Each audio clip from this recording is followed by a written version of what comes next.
வணக்கம். வாங்க சினிமா பற்றி பேசலாம். இன்னைக்கு நாம் பார்க்க போகிற படம் எதுன்னா முரா.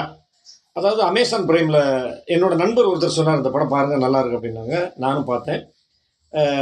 சுராஜ் வெஞ்ஞாரமூடு, அதாவது இப்போ விக்ரம் சார் படத்தில் நடிச்சிருக்காரு, வீர தீர சூரன் படத்தில் நடித்த சுராஜ் வெஞ்ஞாரமூடு. அவர் ஏற்கனவே மலையாளத்தில் காமெடியனாகவும் வில்லனாகவும் கேரக்டர் ஆர்டிஸ்டாகவும் ஹீரோவாகவும் நிறைய படம் பண்ணியிருக்கிறாரு. அவர் நடித்த படம் தான் முறை.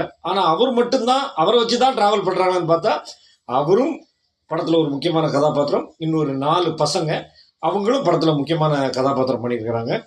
Scene by scene twist. எப்படி சுப்பிரமணியபுரம் வந்து அடிதடி வயலண்டு ஏகப்பட்ட விஷயங்கள் வன்முறைகள் அதிகமாக இருந்துச்சோ அதே மாதிரி இந்த படமும் வந்து பார்க்குறதுக்கு சுவாரஸ்யமாகவும் சீன் பை சீன் ட்விஸ்டாகவும் அட்டகாசமாக இருந்துச்சு. அதாவது சண்டை விரும்பி புதிய கதைக்களத்தில் படம் பார்க்கணுன்னு நீங்கள் ஆசைப்படுறவங்க தாராளமாக இந்த படத்தை பார்க்கலாம். மாலிவுட்டில் அப்பப்போ ஒரு நல்ல படங்கள் வரும். அந்த வரிசையில் இந்த படமும் சூப்பராக வந்திருக்கு. நேரம் கிடைக்கிறவங்க அமேசான் பிரைமில் பாருங்கள். படத்தோட பேர் முறை. டாடா.